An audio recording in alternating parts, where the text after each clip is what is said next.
रणवीर सिंह और आदित्य धर की धुरंधर द रिवेंज यानी कि धुरंधर 2 गुरुवार को रिलीज होते ही हर ओर छाई हुई है। फिल्म में न सिर्फ नोटबंदी, दाऊद इब्राहिम और पाकिस्तानी अंडरवर्ल्ड का जिक्र है, बल्कि उत्तर प्रदेश के गैंगस्टर नेता अतीक अहमद को आतिफ अहमद नाम से दिखाकर एक बड़ा दावा किया गया है। फिल्म के अनुसार अतीक अहमद पाकिस्तान की आईएसआई और लश्कर-ए तैयबा के समर्थन से उत्तर प्रदेश में एक पाकिस्तान समर्थित सरकार बनाने की साजिश में शामिल था। इस मुद्दे को लेकर अब बवाल होना शुरू हो गया है। विपक्षी दलों के नेताओं ने फिल्म में आतिफ अहमद के किरदार को लेकर क्या कुछ कहा है, सुनिए। देखिए, किससे उनका संबंध था, किससे नहीं था, ये तो हमारी पुलिस को अच्छी तरह मालूम है। आईएसआई से था या सीआईए से था या केजीबी से था, वो तो हमारी इंटेलिजेंस और हमारी पुलिस वालों ने अभी तक तो इस बात का कोई खुलासा करा नहीं। लेकिन ये फिल्म वाले क्या क्या खुलासा कर दें, किसी के बारे में कुछ पता थोड़ी है।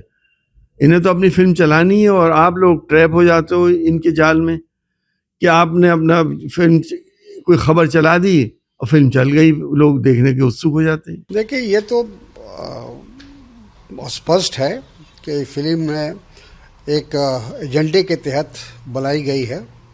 जिस तरह का उसमें वायलेंस दिखाया गया है, मैं समझता हूँ कि ये बहुत ही आने वाली पीढ़ी के लिए सही नहीं है कि इस तरह की फिल्म को उनके सामने पेश किया जाए। और जहाँ तक कि एक समुदाय विशेष के ऊपर जिस तरह के इल्ज़ामात लगाए गए हैं, आरोप लगाए गए हैं, वो भी ठीक नहीं है। देखिए, कोई भी ऐसी फिल्म जो किसी एक खास समाज के प्रति नफरत फैलाती हो, कोई भी ऐसा साहित्य, कोई भी ऐसा भाषण जो एक खास समुदाय के प्रति नफरत फैलाता हो, वो अंततः इस देश को कमज़ोर ही करेगा। समाज को तोड़ने वाला कोई भी कृत्य आपके देश को कमज़ोर करेगा। आरएसएस और भाजपा हमेशा से देश विरोधी रहे हैं। उन्होंने एक बार भारत का विभाजन करवाया है, वो एक बार फिर भारत के टुकड़े करवाना चाहते हैं, लेकिन हमको और आपको मिलके उनको इस मकसद में सफल नहीं होने देना है।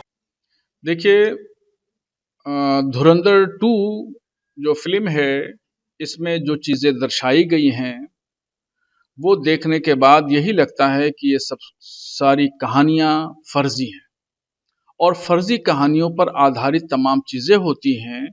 और इसमें कुछ अभी जो फिल्म इंडस्ट्री से वाबस्ता लोग हैं, डायरेक्टर्स हैं, इन लोगों का मकसद सिर्फ जो है पैसा कमाना है और पैसे की होड़ में ये लोग हिंदू और मुसलमानों के दरमियान तफरीक पैदा कर रहे हैं, विवाद पैदा करना चाहते हैं, हिंदू मुस्लिम भाईचारे को खत्म करना चाहते हैं। हालांकि यूपी सरकार में मंत्री संजय निषाद ने धुरंधर पर चल रहे विवाद का खंडन किया है और उन्होंने फिल्म को लेकर कहा कि अतीक अहमद के बारे में लोगों को पता होना चाहिए।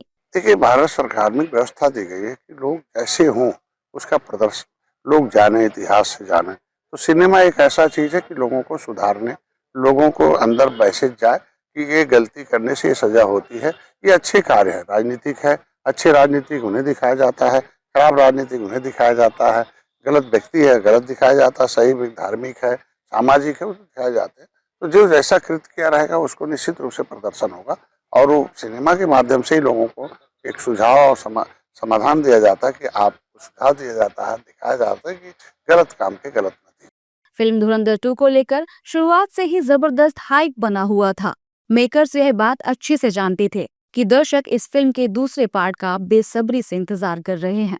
उन्हें इस बात का यकीन भी था कि इसके दूसरे पार्ट को भी पहले जितना ही प्यार मिलेगा, ठीक वैसे ही जैसे दर्शकों को यकीन था कि उन्हें दूसरे पार्ट में पहले से भी ज्यादा दमदार कहानी देखने को मिलेगी।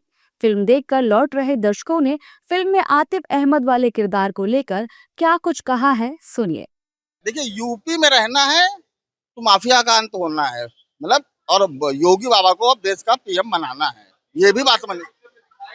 हाँ, अतीक अहमद को दिखाया गया है और बाबा जिस दिन बाबा पीएम बन गए, उस दिन आतिक जैसे जितने भी माफिया हैं, जितने भी भारत सब निपटा दिए जाएंगे।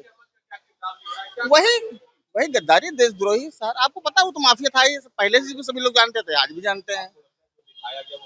बिल्कुल सही है, गलत क्या है, वो तो दिखाया गया अब है। ये मूवी तो हमने आज देखी है और इसके पहले से ना सब पता है।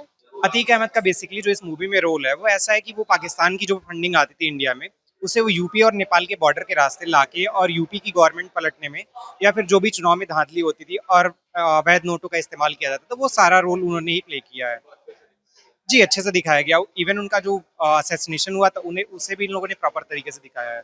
बिल्कुल अतीक अहमद को का कनेक्शन किस तरह माफिया राज में था यूपी में, ये पूरी तरह से मूवी में साफ साफ दिखाया गया है। बिल्कुल कि आईएसआई के साथ मिलकर वो काम कर रहा है, इस तरह से दिखाया गया है। देखो, देश का लमसम 99% मुसलमान आतंक से जुड़ा है, आतंकवादी गतिविधि से जुड़ा है। अभी आपने प्रत्यक्ष देखा, जब इजराइल और ईरान का मामला चल रहा था तो लोग छाती पीट रहे थे। अभी पाकिस्तान ने अभी अफगानिस्तान में मार दिया, 500 लोग मर गए, कोई रोड पे नहीं आया। तो इनके विचार, इनकी भावना सदैव राष्ट्र विरोधी रही है। वो आपके नहीं हो सकते हैं, कभी राष्ट्रवादी नहीं हो सकते। लेकिन दूसरी ओर फिल्म प्रोड्यूसर अमित जानी ने आतिफ अहमद वाले किरदार पर कहा है कि फिल्म में हमने सही दिखाया है, लोगों को पता चलना चाहिए गुंडे और माफिया का अंत कैसे होता है। देखिए, पहली फिल्म जो थी धुरंधर, उसमें रहमान डकैत था, हथियारों का स्मगलर, बहुत बड़ा आतंकवादी, भारत विरोधी।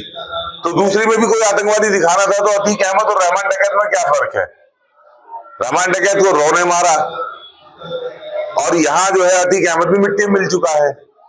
तो अतीक अहमद जैसे लोग इस देश में आतंकवादियों के रूप में ही तो काम कर रहे थे, तभी तो वो उस गति को पहुंचे जिस गति को जो है आतंकवादी पहुंचता है। तो धुरंधर 2 में जो दिखाया गया है निश्चित रूप से वो अच्छा ही है, और समाज को जागरूक होना चाहिए इन फिल्मों के माध्यम से। समाज को पता चलना चाहिए कि कौन कौन से आतंकवादी हैं, ये तस्करी करने वाले, हथियारों की स्मगलिंग करने वाले। तो ये इनके नेटवर्क जो है पाकिस्तान के, भारत में अगर फैले हुए हैं तो कहीं अतीक अहमद, मुख्तार अंसारी जैसे लोग ही इनको संचालित कर रहे हैं। धुरंधर फिल्म के जरिए निर्देशक आदित्य धर ने पाकिस्तान पर तीखा वार किया है।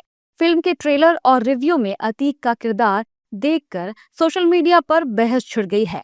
वहीं विपक्षी दलों के नेताओं ने इस फिल्म से समाज के अंदर और नफरत बढ़ाने का काम होने की बात कही है।